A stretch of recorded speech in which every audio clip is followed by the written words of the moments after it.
నా పేరు మేకతోటి నారాయణమూర్తి, మాది చిలకలూరుపేట. నారాయణమూర్తి కదా అని వేరే ఎక్స్పెక్ట్ చేయొద్దు. మేము శాస్త్రులు అలా కాదు. చిలకలూరుపేటలో బాల్య దినముల నుండి నా జీవితం ఒక 30 సంవత్సరాల వయసు వరకు ఉన్నటువంటి జీవితంలో కొన్ని ముఖ్యమైన విషయాలు చెప్తాను. నేను ఇందాక ప్రార్థనలో గుర్తు చేసుకున్నాను. ఒక 20 సంవత్సరాల క్రితం 2002 జూన్లో ఇద్దూస్ బైబిల్ కాలేజ్ అప్లికేషన్ పెట్టాను. అయ్యా, నా పేరు నారాయణమూర్తి, నేను 3 సంవత్సరాలు జైల్లో ఉన్నాను, విడుదలయ్యాను, నేను చెయ్యని నేరం లేదు, మరి నా జీవితాన్ని యేసుక్రీస్తు ప్రభువుకు సమర్పించుకోవడానికి నేను ఇష్టపడిన తర్వాత నా జీవితంలో కొన్ని మార్పులు జరిగాయి. నేను అందరికీ సాక్షిగా నిలబడటం కొరకు నాకు కొంత బైబిల్ ట్రైనింగ్ అవసరం అవుతుంది అనుకుని ఆశపడుతూ ఉన్నాను. దయచేసి మీ కాలేజీలో నాకు అనుమతి ఇవ్వండి అని. ఆ రోజు చాలామంది బైబిల్ కాలేజీలో చేరడానికి వచ్చారు. అయితే నా అప్లికేషన్ పరిశీలన సుమారు 3 గంటల సేపు పట్టింది.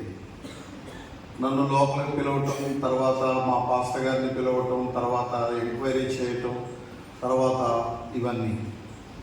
ఎందుకంటే నేను జైలు నుంచి విడుదల అయిన తర్వాత అప్లికేషన్ ఇది. కానీ 17 సంవత్సరాలు మరి దేవునికి వ్యతిరేకమైనటువంటి రౌడీ సంబంధమైనటువంటి జీవితాన్ని కలిగి ఉన్నాను. చిన్నప్పటి నుంచి చిలకలూరుపేట కదా, పాపము చూస్తూ పాప పనులను నేర్చుకుంటూ 14 సంవత్సరాల వయసులోనే భయంకరమైనటువంటి చెడిపోవటం అనేది నా జీవితంలో జరిగింది. వీళ్ళరా 13-14 సంవత్సరాల వయసులో ఒక రాయితో ఒక అబ్బాయిని కొడితే చనిపోయాడు. భయంకరమైనటువంటి అలవాట్లు. దీంతో ఇదేదో గొప్ప అనే ఫీలింగ్తో రౌడీలతో స్నేహం చేయటం. 10th క్లాస్ వరకు కొంచెం ఇంట్లో ఉన్నాను నామకార్థంగా. 10th ఫెయిల్ అయిన తర్వాత బయటకు వచ్చేసి ఒక సినిమా హాల్లో ఒక సెంటర్లో ఉన్నటువంటి రౌడీలతో కలిసి చాలా బ్యాడ్ చేయటం జరిగింది. అయితే ఇది ఒక 17 సంవత్సరాలు కొనసాగినటువంటి విషయం. అనేక మందిని గాయపరిచాను, కత్తులతో దాడి చేశాను. అందరం కలిసి ఎక్కువగా భయంకరమైన పాపం. ఇదంతా నేను చెప్తే ఎవరూ కూడా నన్ను క్షమించలేనటువంటి భయంకరమైనటువంటి పాపంలో మునిగిపోయాను. అయితే దీని అంతటితో నేను డెవలప్ అవుతున్నాను, నా అంతటి వాడు లేడు అనుకుంటున్నాను. వివాహము అయింది, 2 పిల్లలు. అయితే అది కూడా ఏదో సినిమాలు చూస్తా, ఏదో ఊహించుకుంటా అలాగా జరిగింది. ఈ కేసులు మీదకు వచ్చే సమయంలో ఎక్కువగా భయంకరమైనటువంటి పరిస్థితులు మీదకు వచ్చేసినాయి. నేను తరచూ జైలుకి వెళ్ళటం రావటం ఇట్లా జరుగుతూ ఉంది. అయితే ఇంకా దానివల్ల ఘనత పెరుగుతుంది, అందరూ భయపడుతున్నారు అనుకున్నాను. చివరికి 1998లో మర్డర్ కేసులో నేను జైలుకు వెళ్ళాను.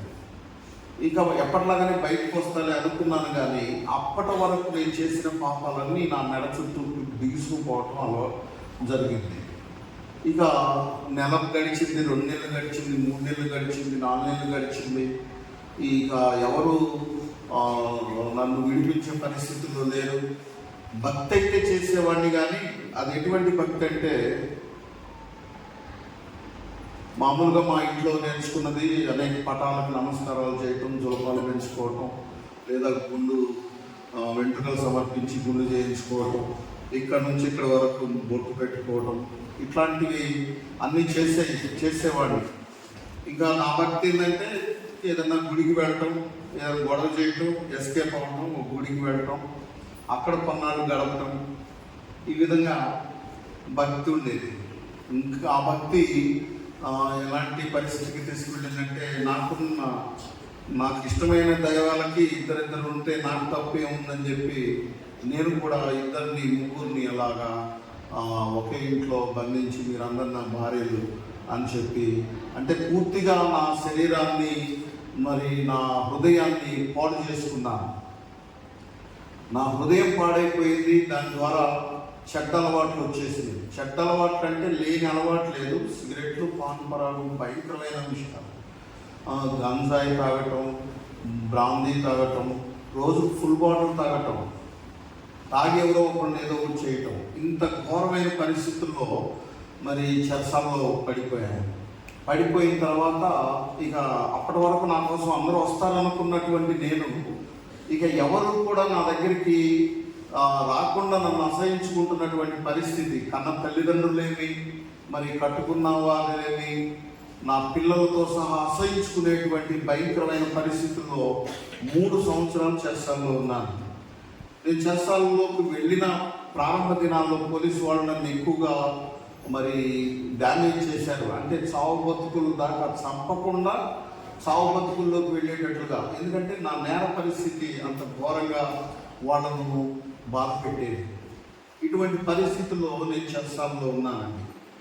నిజంగా ఇక ప్రేమించేవాళ్ళు లేరు, సహాయం చేసేవాళ్ళు లేరు. నా పరిస్థితి ఎవరు విన్నా కానీ అసహించుకునేదే కానీ నా దగ్గరకు వచ్చి సహాయం చేసే పరిస్థితి లేనే లేదు. అయితే బాపట్ల జైల్లో నేను ఉన్నప్పుడు అక్కడ బైబిల్ కొన్ని ఉండేవి, న్యూ టెస్టిమెంట్ బైబిల్స్. వాటిని తల కింద దిండుగా పెట్టుకోవడానికి కొన్ని బైబిల్స్ తీసుకొని పెట్టుకునేవాడిని. పెట్టుకునేటప్పుడు నేను కొంచెం జైల్లో కూడా కలుగ్గా ఉండేవాడిని. నేను ఇష్టం వచ్చినటువంటి పనులు చేసేవాడిని. అంటే క్లుప్తంగా చెప్పాలని 2-3 మాటల్లో చెప్పేస్తున్నాను. ఈ బైబిల్ని తీసుకొని బాగా నాకు బైబిల్ అంటే నచ్చదు. చిన్నప్పటి నుంచి యేసుప్రభు అంటే దేవుడు అంటే ఒప్పుకోబుద్ధి కాదు. ఆ బైబిల్ని చించి ఆ పేజీలని తగలబెట్టి చలిగాల్చుకునేవాడిని. ఇంకా విశేషంగా జైల్లో ఆదివారం మటన్ ఇస్తారు. రౌడీలు అనే పేరుతో కొంచెం ఎక్కువ మేము తీసుకుంటాం. ఆ మటన్ని వేడి చేసుకోవడానికి ఈ బైబిళ్ళని కాల్చి వాడేవాళ్ళం. బైబిల్ని అట్లా వ్యతిరేకిస్తా దూరపరుస్తా ఉండేటువంటి వాళ్ళు. నాకు స్నేహితులు కూడా ఎవరు లేరు. ఎందుకంటే స్నేహితుడు అనేవాడిని, వాడి కుటుంబాన్ని ఎట్లా నాశనం చేయాలో అనే ఆలోచిస్తూ ఉండేవాడిని. నా బాల్య దినముల్లో నాకు పట్టినటువంటి దయ్యాలు అంత భయంకరమైనవి. నాకు ఎవరైనా కీడు చేస్తారు అని అనుమానం వస్తే నేను వాళ్ళని ఊరుకోను. దాదాపుగా ప్రక్కనే ఉండి నేను ఈ 2-3కి మీరు నన్ను క్షమించండి, నేను గొంతుని కోసిన వాడిగా ఉన్నాను, అట్లా గుండెల్లో పొడిచిన వాడిగా ఉన్నాను. అంటే చిన్నప్పుడు నేనేమి ఎలా పెరిగానో మీకు అర్థమవుతుంది. ఒక మాట చెప్తాను ఈ జీవితం గురించి. కళ్ళల్లో చనిపోయే వాళ్ళు కళ్ళు తెరిస్తే కళ్ళల్లోంచి ప్రాణం పోతుందేమోనని అనుకుంటారు. అంటే కళ్ళల్లో ప్రాణం ఎలా పోతుందో అని కడుపులో కత్తి గురించి మేము కళ్ళకల్లి చూస్తూ ఉండేవాడిని. ఇంత ఘోరమైనటువంటి జీవితం. కుటుంబ పరంగా కూడా నన్ను ద్వేషించేటువంటి పరిస్థితి. ఇటువంటి పరిస్థితుల్లో చెరసాలలో పడిన నన్ను చూడటానికి, నాకు విడుదలకు సహాయం చేయడానికి ఎవరైనా వస్తారా? ఎవ్వరు రాలేదు. ఈ పోలీసు దెబ్బలకు శరీరం హూనమైపోయింది, బాగా డ్యామేజ్ అయిపోయింది.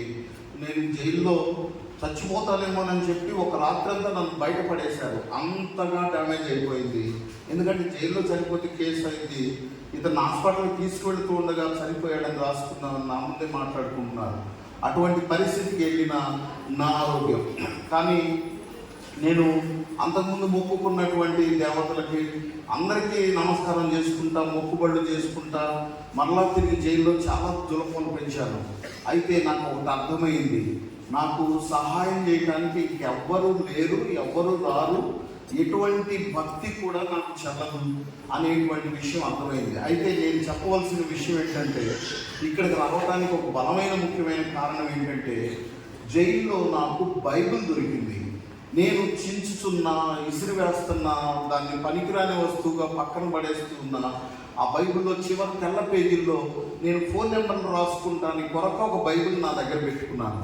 ఆ ఫోన్ నెంబర్స్ కొరకు ఆ బైబిల్ నా దగ్గర ఉంచుకునేవాడిని.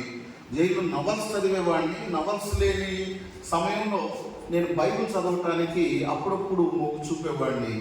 అయితే ఆ వంశావళిని చూసి నేను చదివేవాడిని కాదు. కానీ ఒకరోజు ఒక వ్యక్తి ఒక మాట చెప్పాడు, మనకి కూడా రక్షణ ఉంది, మనల్ని రక్షించడానికే యేసు ప్రభు శిలువలో చనిపోయిందంటే ఆ మాట ఎందుకు వినబుద్ధి అయింది. మనకు తెలుసు, తిమోతికి రాసిన పత్రిక 1వ అధ్యాయం 15వ వచనంలో పాపులను రక్షించుటకు క్రీస్తు యేసు లోకమునకు వచ్చేదన్న మాట నమ్మదగినది, పూర్ణాంగీకారమునకు యోగ్యమైనది. ఇంత ఘోర పాపిని కూడా రక్షిస్తాడా దేవుడు అనే ఆలోచన నా మనసులో పడింది. ఒక దైవ సేవకుడు వాక్యం చెప్తూ ఈ మాటను ధృవీకరించారు. మనము యేసుక్రీస్తును నమ్మిన క్షణంలోనే ఆయన పిల్లలుగా మార్చబడతాం. ఎందరు అంగీకరించారో వారందరూ దేవుని పిల్లలు అగుటకు ఆయన అధికారం ఇచ్చెను అనేటువంటి మాట యోహాను సువార్త 1వ అధ్యాయంలో మరి దైవ సేవకుడు చెప్తున్నప్పుడు నేను విన్నాను. తీర్మానించుకున్నాను బైబిల్ చదవాలని. బైబిల్ న్యూ టెస్టిమెంట్ కంప్లీట్ చేశాను. నాకు పరిశుద్ధత అర్థమైంది, నాకు దేవుని వాక్యం అర్థమైంది, యేసుక్రీస్తు ప్రభు నా కోసం చేసిన త్యాగం అర్థమైంది. నా పట్ల కూడా ఆయన ప్రేమ చూపిస్తాడా, అయితే నేను ప్రార్థన చేయవలసి ఉందని చెప్పి ప్రార్థన నేర్చుకోవడం ప్రారంభించాను. దేవుడు కృప చూపించాడు, దేవుడు ఆయనను దర్శించడం ప్రారంభించాడు. నా జీవితంలో జరిగిన 3 అద్భుతాలు చెప్తాను. ఎంత కఠినమైన హృదయం నాది, ఎంత ఘోరమైన ఆలోచనలు కలిగిన వాడినో దేవుని వాక్యం చదివిన తర్వాత నా హృదయం నీరైపోతుంది. ఇద్దరు భార్య భర్తలు కొట్టుకుంటుంటే నాకేడుపు రావటం మొదలవుతుంది. నేను ఏడుస్తూ ఉన్నాను. ఎంత ఘోరమైనటువంటి హృదయం నాది నాకే తెలుసు. అయితే నేను ఏడుస్తున్నాను. అయ్యో వాళ్ళ కుటుంబం పాడైపోతుంది, అయ్యో వీళ్ళు కొట్టుకుంటున్నారే, వీళ్ళు రోగంలో పడిపోయారే అని ఏడవటం ప్రారంభించాను. నా హృదయాన్ని మార్చింది బైబిల్ అని నేను ధైర్యంగా చెప్పగలను. ఇది మొదటి అద్భుతం. రెండవది, హృదయం మారితే మారింది. శరీరంలో ఉన్న భయంకరమైన రోగాలు ఎవరు మార్చగలరు? ఎటువంటి భయంకరమైన అంటే కిడ్నీలు చెడిపోయాయి, చాలా ప్రాబ్లమ్స్ ఉన్నాయి, పోలీసు దెబ్బలు నేను స్వయంగా చెప్తే మీరు విన్ని కూడా తట్టుకోలేరు. అటువంటిది నేను అనుభవించాను. ఆ దెబ్బలు తిన్న శరీరము, రోగాలమయమైన శరీరము, కలుషితమైపోయినటువంటి రక్తము కలిగి ఎన్నో రిపోర్టులు నా బ్లడ్ చెడిపోయిందని తెలుసుకున్నటువంటి నేను యేసు ప్రభు నమ్ముకున్న తర్వాత, దేవా నీ చిత్తమైతే నా జీవితాన్ని బాగు చేయాలని నేను అడుగుతున్నప్పుడు నా దేహం మారిపోయింది. ప్రియులారా, 24 సంవత్సరాల నుంచి నేను యేసుక్రీస్తు సాక్షిగా జీవిస్తూ ఉన్నాను. నేను సేవకుడిని అవుతానని అనుకోలేదు. నేను దేవుని సన్నిధిలో నిలబడి నిజమే చెప్తున్నాను, నా ఆరోగ్యం మారిపోయింది. ఎంత గొప్పగా మారిపోయిందంటే భయంకరమైనటువంటి జబ్బులు కలిగినటువంటి వాడిని. ఇప్పటికి నా వయసు సుమారు 54 సంవత్సరాలు ఉంటుంది. నాకు పిల్లలు, మనవరాళ్ళు కూడా ఉన్నారు. దేవుడు ఇంత గొప్ప ఆరోగ్యాన్ని ఇచ్చారు దేవుని వాక్యాన్ని చదువుతూ ఉండటం వలన. ఈ రెంటి మధ్యలో ఒకటి జరిగింది. ఒక్క దురలవాటు లేదు అనుకోవటానికి లేనటువంటి పరిస్థితుల్లో భయంకరమైనటువంటి దురలవాట్లు, పాన్పరాగులు తినటం, సిగరెట్లు త్రాగటం, కట్టలు బిడీలు తాగటం. ఒకే రోజులో 3 కట్టలు బీడీలు, 2 పెట్టెలు సిగరెట్లు తాగే వెధవేవుడన్నా ఉన్నాడంటే నేనే. ఈ ప్రపంచంలో అన్ని తాగుతా, చైన్ స్మోకర్ అనిపించుకోవాలని నాకు పేరు. పక్కనోళ్ళు పొగుడుతూ ఉంటే చాలా గొప్పగా ఊహించుకునేటువంటి వాడిని. సారాయి తాగే విషయంలో పెద్దవాళ్ళకు తెలుసు, కొంతమందికి ఓల్డ్ మంక్ అనేది ఒకటి ఉంది, రమ్ము. ఆ రమ్ము నీళ్లు కలుపుకుంటే అందరూ నీళ్లు కలుపుకొని తాగుతున్నారని నేను సీసా పైకెత్తి అందరూ పొగుడుతూ ఉండగా ఆ బాటిల్ మొత్తం తాగేవాడిని. అంత భయంకరమైన అలవాటు. జైల్లో పడ్డావు కదా, జైల్లో ఆ అలవాట్లు మరి కొనసాగించడానికి వీల్లేదు అని అనుకోవటానికి వీల్లేదు. డబ్బు ఉండాలే కానీ, తెచ్చిచ్చే వాళ్ళు ఉండాలే కానీ, నేను జైల్లో ఉన్న దినాల్లో అలాంటి ఫెసిలిటీస్ అన్నీ ఉన్నాయి. ఎందుకంటే మరి అలాంటి పరిస్థితుల్లో కూడా మరి ఈ దురలవాట్లు నేను దేవుని వాక్యం చదువుతూ ఉండగా అవి తొలగించబడ్డాయి. ఎన్ని అద్భుతాలు! మొదటిది మనసు మారింది, 2 ఆరోగ్యం వచ్చింది, 3 దురలవాట్లు తొలగిపోయినాయి. ఇప్పుడు నేను జైలు నుంచి బయటకు వచ్చాను, చిలకలూరుపేట వెళ్ళాను. నన్ను చూసి దూరంగా వెళ్ళేవాళ్ళు, ముఖం మీద వేయకుండా కింద కూసి దాంతో తృప్తిపడి పక్కకి వెళ్ళేవాళ్ళు నన్ను చూస్తూ ఉండేవాళ్ళు. అయితే నేను ఇక్కడ కాదులే ప్రభా, వేరే చోట ఉంటానని చెప్పి వెళితే దేవుడు అక్కడ ఉండనివ్వకుండా చిలకలూరిపేట వెళ్ళమన్నాడు. చిలకలూరిపేటలో మరి సాక్షిగా నిలబడటం ప్రారంభించాను. ఈ 24 సంవత్సరాల నుంచి నేను సాక్షిగా నిలబడటానికి ప్రభు సహాయం చేశాడు. అలానే సంఘం ఏర్పడటానికి ప్రభు సహాయం చేశాడు. ఈరోజు కూడా కొన్ని సంఘాలను నిర్మించి మరి సేవకులను తర్ఫీదించి మరి నేను దేవుని సేవకునిగా ఉండటానికి ప్రభు సహాయం చేశారు. సదాబన్వాసాయి గారు మరియు దేవరాజు గారు మేము NPCTA అని ఒక ప్రార్థనా పరిచయంలో భారతదేశం అంతా ప్రేయర్ వాక్ చేయటానికి, ప్రార్థనా యాత్ర చేయటానికి అనేటువంటి ఒక గొప్ప పనిలో ఈ పనికి మారిన వాడిని దేవుడు ఉంచి ఇప్పటి వరకు నడిపించాడు. అన్నిటికంటే గౌరవం ఏంటంటే, నేను ఎక్కడైతే అసహించుకోబడ్డానో అక్కడ నా చేతులతో గాయపరచబడిన వారు కూడా నా దగ్గరికి వచ్చి ప్రార్థన చేయించుకుంటున్నారు. ఈ విలువ, ఈ ఘనత కేవలం దేవుని వాక్యము చదవటం ద్వారా, బైబిల్ పరిశుద్ధ గ్రంథాన్ని విపులంగా నేను ధ్యానించటం ద్వారా, యేసుక్రీస్తు ప్రభు నా సొంత రక్షకునిగా అంగీకరించడం ద్వారా. ఈ మాటలు మీకు ఎలా ఉపయోగపడతాయో ఈ తక్కువ సమయంలో నాకు తెలియదు, కానీ నేను ఒక మాట మీతో చెప్తాను. తల్లులారా, మీ మోకాళ్ళ మీద నా వంటి నేరస్తుల మార్పు అనేది ఆధారపడి ఉంది.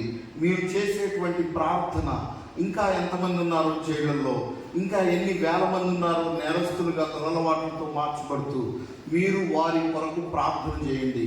సహోదరులారా, మీరు ఒక న్యూ టెస్టిమెంట్ ఒక చెడ్డ వ్యక్తికి అందించడానికి ప్రయత్నం చేయండి. ఒక కరపత్రిక మరొకరికి అందించడానికి ప్రయత్నం చేయండి. ఒక వాక్యం ఖచ్చితంగా ఒక నేరస్తుడిని కానీ, పాపిని కానీ, దొంగని కానీ, హంతకుని కానీ మార్చి తీసుకొస్తుందని చెప్పడంలో సందేహమే లేదు. మీరు అనొచ్చు, ఇంత ఘోర పాపివి కదా, మరి నిన్ను రక్షించడంలో యేసుక్రీస్తు ప్రభు తన మంచిని ఎందుకు చూపించాడు, నువ్వు చేసిన తప్పులు కదా అని నేను హృదయపూర్వకంగా పశ్చాత్తాపడ్డా. నేను పొడిచిన వ్యక్తుల దగ్గరికి వెళ్ళి నేను కాళ్ళు పట్టుకుని క్షమాపణ చెప్పా. నాలో ఉన్న దయ్యాలు నన్ను ప్రేరేపించినాయి. నేను లోకం వైపు చూశాను, అటువైపు చూసి తప్పులు చేయడం మొదలుపెట్టాను. కానీ తమ్ముడు, నీ మీద నాకు ద్వేషం లేదని వారితో సమాధాన పడుతూ క్షమాపణ చెప్పుకున్నప్పుడు, నేను కాళ్ళు పట్టుకున్నప్పుడు వాళ్ళు ఏడుస్తూ, నువ్వు నిజంగా మారావని మేము నమ్ముతున్నామన్నా, నిజంగా నిన్ను మేము చంపాలని ప్లాన్ చేసుకుంటున్నాము, అయితే ఈ రోజు నుంచి మేము నిన్నేం చేయమని వాళ్ళు నా ఎదుట మారు మనసు పొందినటువంటి తోటి రౌడీ షీటర్లు నాకు, నా సేవకు సాక్షులుగా ఉన్నారు. నేను మిమ్మల్ని కోరుకునేది ఒకటే, యేసుక్రీస్తు ప్రభువుని వేషధారణగా, నామకార్థంగా నమ్ముకొని ఉండొద్దు. బైబిల్ పూర్తిగా చదవండి, బైబిల్ను హృదయంలో పెట్టుకొనండి, దేవుని వాక్యాన్ని ఇతరులకు పరిచయం చేయండి. దైవజనులు వనవాసయ్య గారు గొప్ప విషయాలను చెప్పాడు. నేను ఇక్కడికి వచ్చిన తర్వాత నాకు అర్థమైంది, 20 సంవత్సరాల రీల్ నా కళ్ళ ముందు తిరిగింది.